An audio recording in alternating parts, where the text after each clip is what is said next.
extraordinaire et plénipotentiaire du Japon auprès de votre Excellence, ainsi que celle de rappel de mon prédécesseur.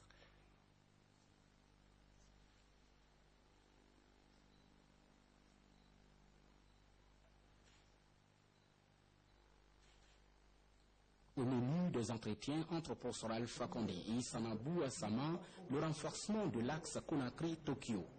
Les domaines de la pêche, de l'éducation et de la santé ont été largement évoqués au cours de cet entretien qui a duré plus d'une trentaine de minutes. Le chef de l'État a remercié le gouvernement du pays du Soleil Levant à travers son nouvel ambassadeur pour son soutien technique et financier à la Guinée dans la lutte contre la maladie à virus Ebola, une maladie aujourd'hui en passe d'être vaincue. Et puis l'ambassadeur des États-Unis d'Amérique quitte notre pays après 3 ans de mission diplomatique bien remplie. Alexandre Marc Lascaris a été décoré par le chef de l'État, professeur Alpha Condé. C'est au cours d'un banquet d'État offert par le président de la République à Conakry. Ibrahima Keïta, reportage. Après 3 ans passés en Guinée, Alexandre Marc Lascaris, ambassadeur des États-Unis d'Amérique, quitte définitivement Conakry pour d'autres fonctions. C'est justement pour tous les efforts déployés par les diplomates américains dans le cadre du renforcement des relations économiques, politiques et sociales que le chef de l'État lui a offert ce banquet d'État. Pour rappel, c'est exactement le 28 septembre 2012 que Alexandre Marc Lascaris a présenté officiellement ses lettres de créance au président de la République, professeur Alpha Condé, en tant que 20e ambassadeur américain en Guinée. Durant son séjour guinéen, le diplomate américain s'est battu pour le renforcement des liens d'amitié et de coopération entre la Guinée et son pays, avec à la clé l'admission de la Guinée à la Goa. 3 ans de séjour remplis, au cours desquels Alexandre Marc Lascaris, en plus de son implication dans le renforcement de la démocratie, s'est rendu partout en Guinée pour porter le message de soutien du gouvernement américain à la Guinée. Avec le soutien des États-Unis d'Amérique, 848 cantines scolaires sont entretenues par le programme alimentaire mondial. C'est donc à juste titre que le chef de l'État, par décret, a élevé le diplomate américain au grade de commandeur de l'ordre national du mérite. Au nom de son Excellence, Monsieur le Président de la République, grand maître des ordres nationaux de Guinée, nous vous décernons le grade de commandeur de l'ordre national de Guinée.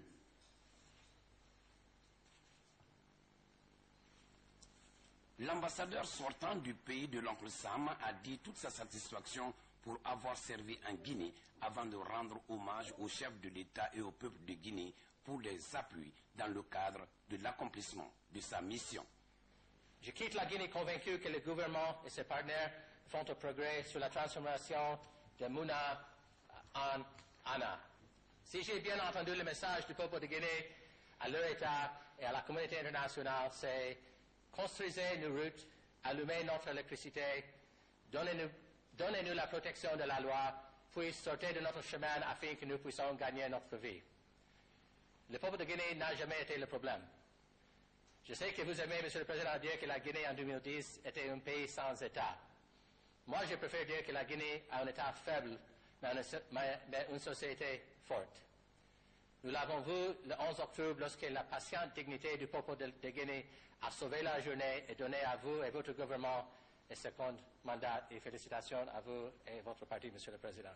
Le président de la République, professeur Alpha Condé, de son côté, a souhaité bon vent aux diplomates américains avant d'émettre le souhait de le voir revenir bientôt en Guinée. C'est vraiment, sincèrement, une grande tristesse que je vois partir l'ambassadeur. On a souvent, on n'est pas toujours d'accord, hein. On a souvent des accrochages, on discute, mais on discute. Donc parfois, on dit que très odieuse, mais amicale. Après, on se met toujours d'accord parce que finalement, il n'y a pas de vérité. Quand vous discutez à un moment donné, la vérité apparaît. Donc quand on est de bonne foi, on finit par savoir si c'est l'un qui a raison, c'est l'autre qui a raison. Donc j'espère que non seulement vous viendrez passer des vacances, mais que nous aurons le plaisir de vous recevoir, vous et votre frère, pour qu'ils connaissent la Guinée aussi. En tout cas, les portes de la Guinée vous sont ouvertes à tout moment et nous espérons que vous viendrez finir votre vie en Guinée. Ce banquet d'État offert par le président de la République, professeur Alpha Condé, avec à la clé cette décoration, atteste la volonté du chef de l'État de marquer sa reconnaissance aux amis de la Guinée un pays qui reste ouvert. Et puis vous suivrez l'intégralité de la cérémonie de décoration du diplomate américain juste après cette édition d'information. Au port autonome de Conakry, les normes de sécurité du nouveau parc de stationnement des véhicules enregistrent de bons résultats. Les importateurs et les autorités portuaires témoignent de leur satisfaction. Ces mesures ont permis au terminal à conteneurs de se conformer aux exigences de sécurité et de fluidité du trafic portuaire. Fodé Camara signe ce reportage. Au port autonome de Conakry, les normes de sécurité appliquées sur le nouveau parc de stationnement des véhicules importés s'affichent comme une mesure attractive susceptible d'aider la Guinée à capter le trafic malien. Là-dessus, les autorités portuaires douanières veillent pour permettre aux réceptionnistes de disposer de leurs marchandises en mode du fond. La chaîne logistique est sécurisée la douane. Le groupe Bolloré contribue à améliorer les activités au niveau du port. C'est ce qui fait d'ailleurs que tous les jours, nous sommes en réunion avec le groupe Bolloré.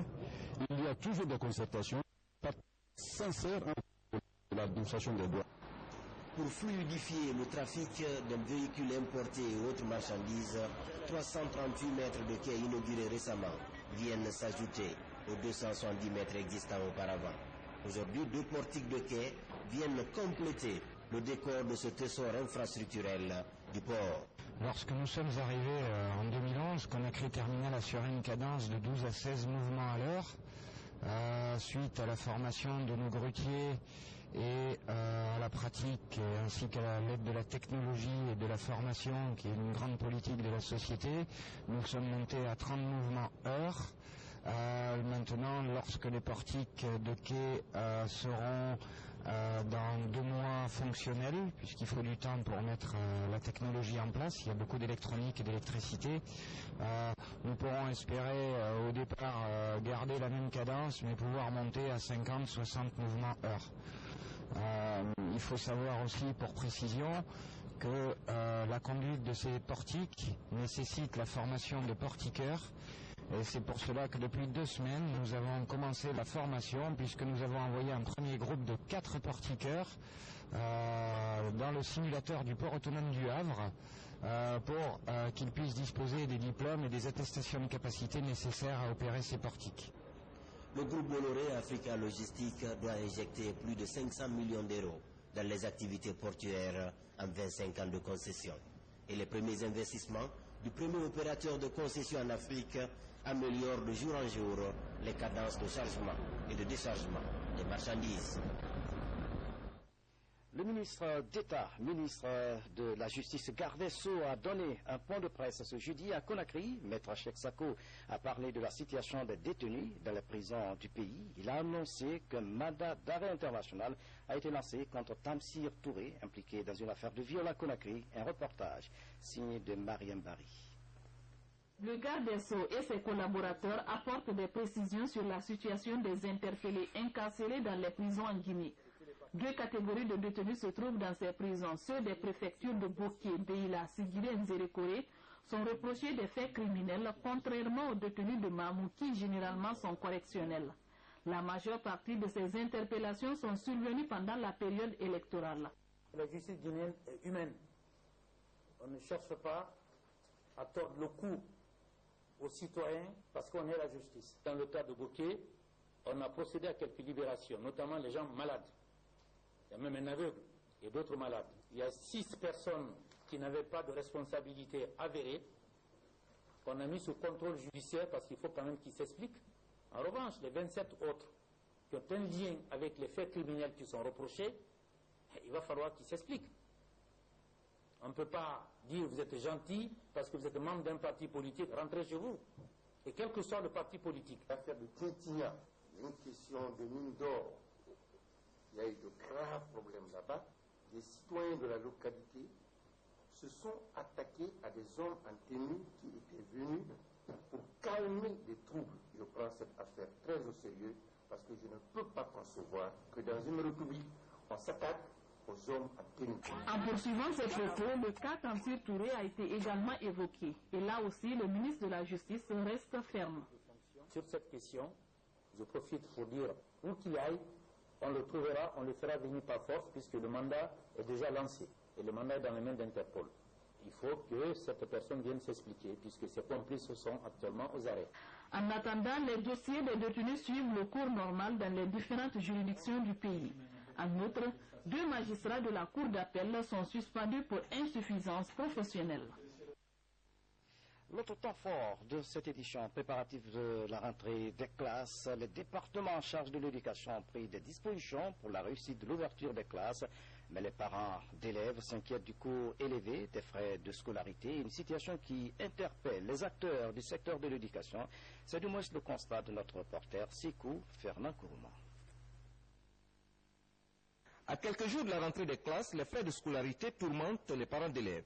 Plusieurs d'entre eux estiment que ces frais sont élevés dans les écoles privées. Là-dessus, des fondateurs et responsables d'écoles et instituts privés commentent. Avec la conjoncture, les frais de décollage sont un peu trop par rapport aux revenus du Guinéen. Mais le problème qui est là, c'est qu'il n'y a pas une politique d'harmonisation des frais de décollage dans les écoles privées. Ce qui fait qu'il y a des frais de décollage dans certaines écoles qui sont raisonnables, d'autres sont vraiment un peu chers par rapport au niveau du Guinée. Certaines écoles sont accusées de faire payer des services non rendus aux parents d'élèves. En dépit de l'existence d'une direction nationale de l'enseignement privé, la fixation des tarifs échappe au contrôle de l'État. On ne peut rien faire autrement en tant qu'administrateur. C'est des entreprises privées. Chacun est libre de fixer son prix. Mais la chose pour laquelle contre laquelle on va se soulever, je ne pardonnerai pas qu'on fasse payer le mois d'octobre aux parents d'élèves. L'année scolaire, c'est le mois de novembre, le mois de juin. Parce que je suis déjà informé qu'il y a certains fondateurs, il y a certains directeurs des écoles privées qui commencent à faire payer le mois d'octobre aux parents d'élèves. Le mois d'octobre, il n'y a pas de service à rendre. Nous attendons franchement que l'État nous accompagne. Même si on nous dotait de matériel didactique déjà, c'est très important pour le primaire ou bien pour le pré-universitaire. Ou du moins, si on prend une partie de la masse salariale de nos enseignants, c'est déjà très important comme dans les autres pays. Impensable pour ce parent d'élèves que l'État ne puisse pas contrôler les tarifs fixés par les écoles privées.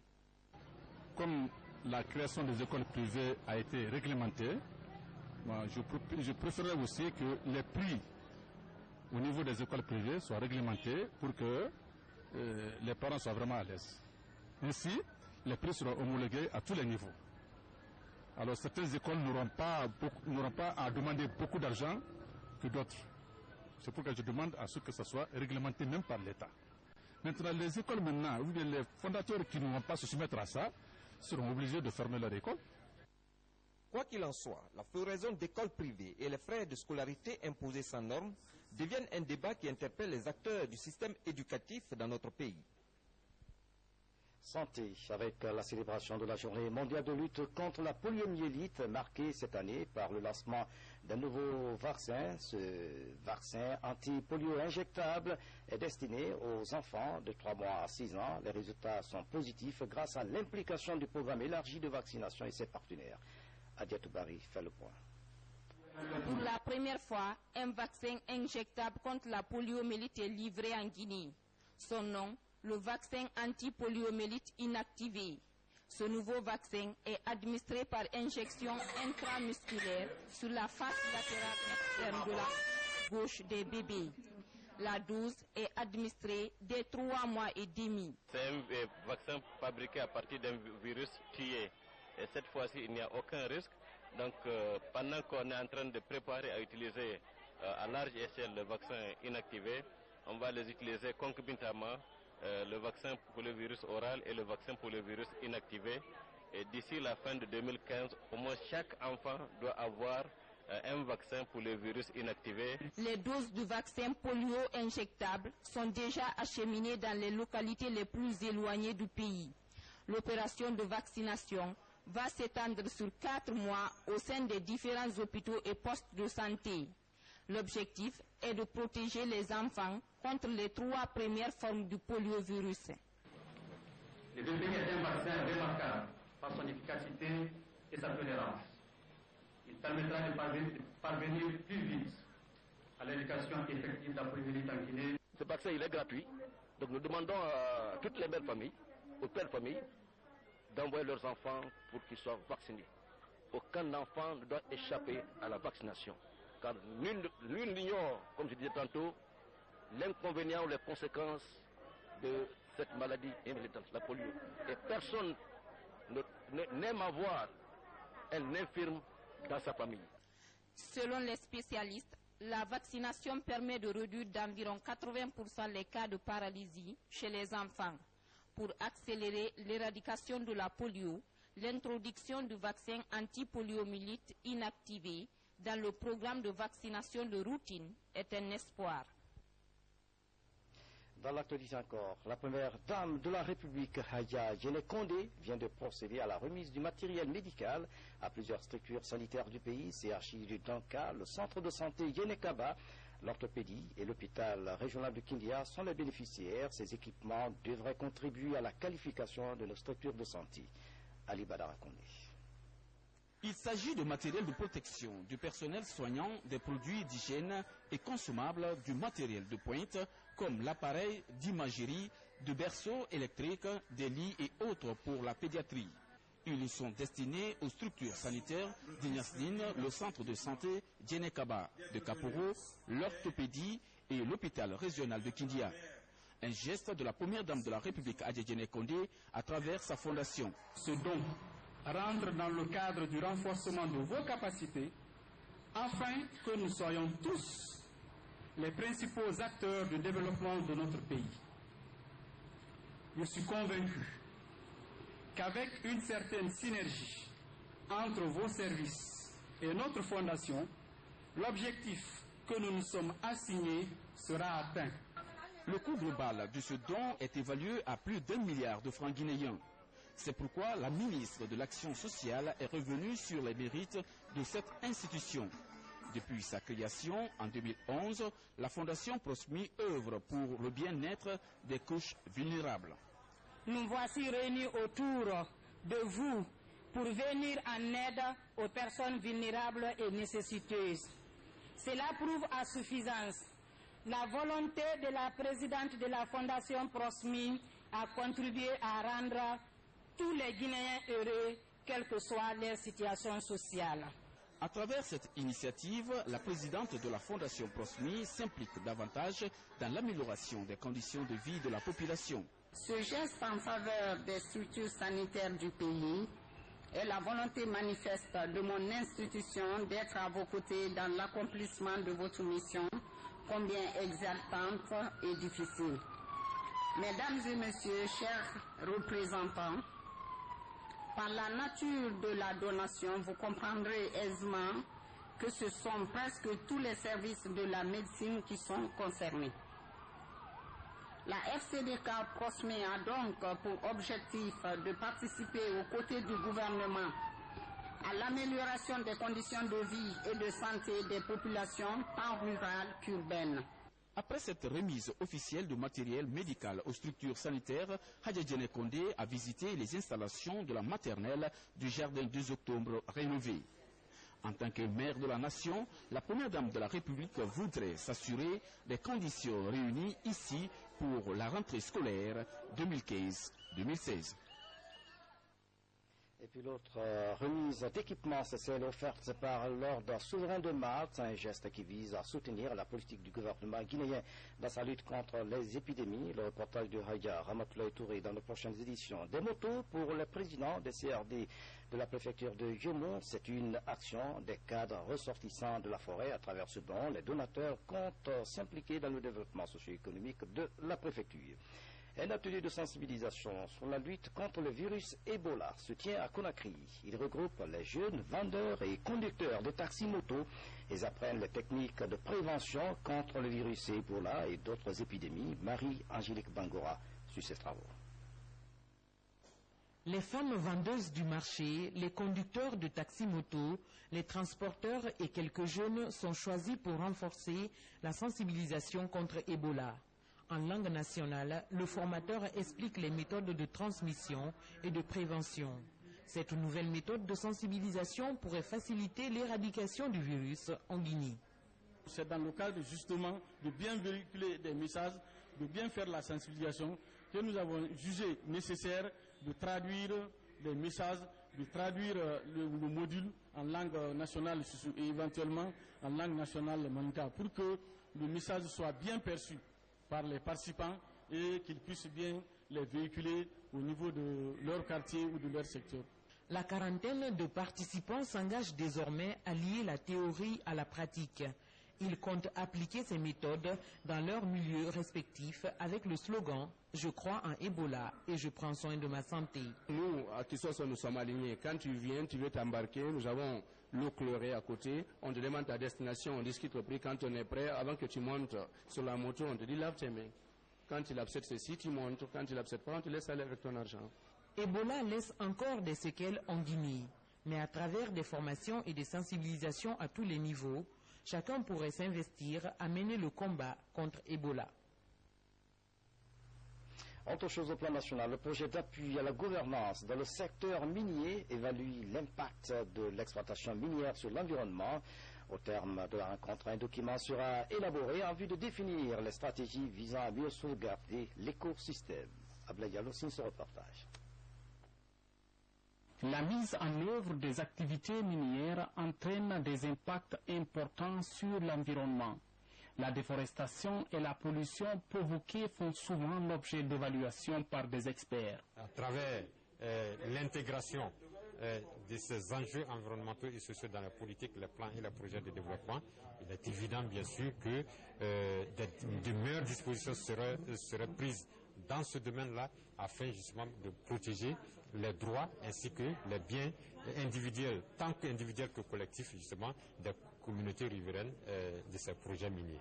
Venus des différentes préfectures du pays, ces cadres de l'environnement et des mines apportent leur contribution à l'évaluation de l'équation exploitation minière et sauvegarde de l'environnement. L'objectif de cette rencontre stratégique est d'attirer l'attention des décideurs sur le développement durable. Au regard des perspectives de notre développement national, qui compte beaucoup sur le secteur minier, il était nécessaire que nous concevions cette étude-là afin que le pays puisse être doté d'un outil performant, d'un outil qui puisse le permettre de gérer les conséquences négatives du développement dans le secteur. Le document qui sera produit va permettre à la Guinée de prendre en compte l'aspect environnemental dans une perspective de développement durable. Depuis 28 ans, l'évaluation environnementale des projets miniers est devenue obligatoire pour les travaux routiers et projets d'ouverture des mines. Épiculture, les préparatifs du Festival international du film environnemental de Conakry vont bon train. La structure Cinéma Mobile s'active pour donner à l'événement un éclat tout particulier. Ce festival se tiendra à Conakry le 22 mars prochain. Le point avec Mamadou Alpha-Baldi. Ousmane Touré, patron de la structure Cinéma Mobile Production. Cinéaste, il chapeaute ce comité chargé d'organiser la 2e édition du Festival international du film environnemental de Conakry. Avec son équipe, ils entendent faire de Conakry la capitale des films environnementaux. L'événement est prévu du 22 au 24 mars prochain. Ce jour, je peux vous rassurer que les préparatifs ont démarré, puisque nous voulons de ce festival un festival grandiose. Pour vous dire effectivement que les préparatifs vont bon train, nous avons déjà des partenaires comme le prestigieux FESPACO qui a déjà accepté notre partenariat et un festival aussi qui est en Tanzanie, le festival de Zanzibar. Donc à ce jour, nous sommes en plein dans les préparatifs de cette 2e édition.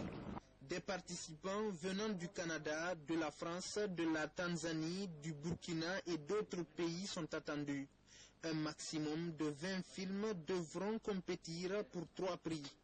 Le Festival international du film environnemental de Conakry se veut une plateforme d'échange au bénéfice de la protection des écosystèmes. Le film, la culture joue un rôle pour sensibiliser les gens sur le danger de la dégradation, n'est-ce pas, de l'environnement. Alors ce festival sera l'occasion de mettre en compétition des films qui vont traiter toutes les thématiques liées au changement climatique, à la déforestation, à la gestion des déchets, n'est-ce pas, à la pollution de l'eau et tout ce qui est comme problème lié à l'environnement. Après Conakry, une projection de films est prévue dans les villes de l'intérieur du 28 mars jusqu'au 17 avril. Autre chose au plan national, l'Union nationale des boulangers pâtissiers de Guinée adhère à la Fédération patronale du tourisme et de l'hôtellerie FEPATOUR. Ce mariage vise à améliorer les services et les produits guinéens. Al-Gassim Ba signe ce reportage. Ces boulangers adhèrent à la FEPATOUR, la Fédération patronale du tourisme et de l'hôtellerie, une structure qui entend réorganiser le secteur du tourisme. Démarche que partagent les professionnels de la farine en Guinée. Nous sommes les premiers fabricants à manger. Tout le monde sert son pain. Nous les fabriquons. Et la source de pain, c'est l'hôtellerie, tourisme. Je suis conscient que ça va porter fruit non seulement à des boulangers, tous les boulangers de Guinée, et puis encore à l'État et le consommateur. L'idée est de conférer à l'hôtellerie toute son identité et soutenir les engagements de l'État pour ce secteur. Le service de l'hôtellerie et du tourisme, l'alimentation est à la base. Tu ne peux pas recevoir un étranger sans lui donner à manger. Nous avons la confiance